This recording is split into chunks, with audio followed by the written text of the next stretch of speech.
Bonjour la famille, bienvenue dans ton podcast préféré Écho de bureau, où on parle vrai des réalités du boulot ici au pays, sans masque, sans stress.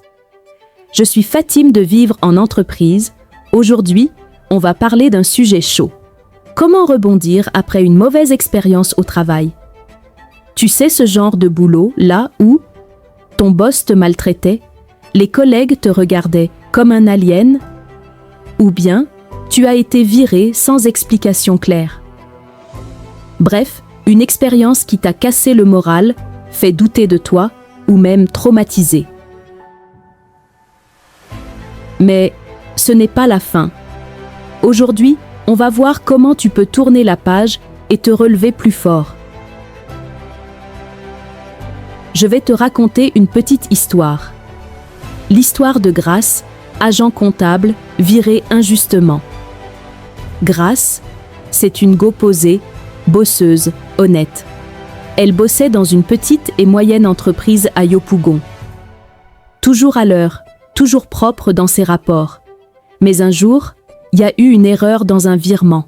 Le DG n'a même pas cherché à comprendre, il l'a viré devant tout le monde. Tu n'es pas fiable, on te remplace. Grace a pleuré pendant 2 mois. Elle se disait, peut-être que je suis vraiment nulle. Quel employeur va encore me faire confiance? Mais 6 mois plus tard, elle a trouvé une nouvelle boîte, mieux payée, plus respectueuse. Et aujourd'hui, elle forme d'autres comptables juniors. Morale de l'histoire? Une mauvaise expérience ne définit pas ta valeur. Faut juste savoir comment rebondir. Pourquoi ça fait mal? Une mauvaise expérience au boulot, ça te touche dans l'ego et dans le cœur. Tu te sens trahi. Tu te sens nul. Tu perds confiance. Mais faut savoir un truc. Le problème, ce n'est pas toujours toi. Parfois, c'est l'environnement qui est toxique. Parfois, ce n'est juste pas ton moment. Et parfois, c'est une leçon déguisée en galère. Comment tu peux rebondir? Premièrement, accepte que c'était dur, mais que c'est fini. Tu ne peux pas avancer si tu continues de ruminer. Prends un temps pour digérer. Pleure s'il faut. Mais après, on se lève. Deuxième note, ce que tu as appris. Même dans les situations nulles, il y a toujours une leçon. Demande-toi, qu'est-ce que j'ai appris sur moi?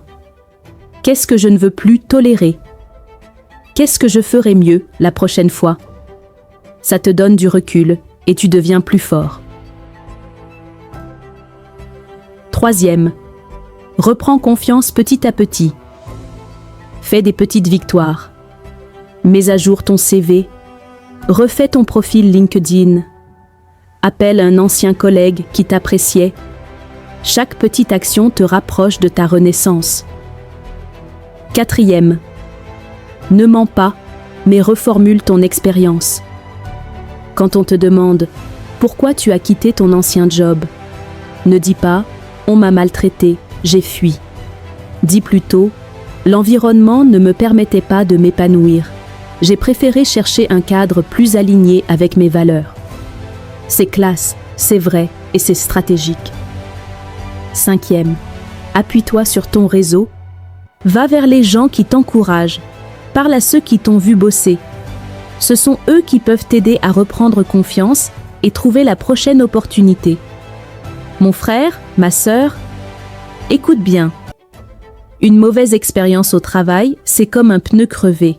Tu ne jettes pas la voiture, tu changes juste le pneu et tu continues la route. Tu n'es pas défini par un contrat, un patron ou un bureau. Ta valeur, elle est en toi. Alors relève-toi, secoue la poussière et avance. Ton prochain chapitre peut être le meilleur. Mais pour ça, faut croire encore en toi. Merci d'avoir écouté cet épisode de Écho de bureau, le rendez-vous des bosseurs, des battants et de ceux qui veulent avancer malgré les galères. Si tu as vécu une mauvaise expérience au travail, partage cet épisode à quelqu'un d'autre. Parce qu'ensemble, on guérit plus vite. Donne-nous ton avis sur le sujet du jour. Adresse-nous en commentaire les thèmes que tu désires qu'on aborde. En attendant, abonne-toi à notre chaîne et page Prends soin de toi. Et ne laisse personne éteindre ta lumière. On se retrouve bientôt. Et surtout, garde la tête haute. Ton comeback sera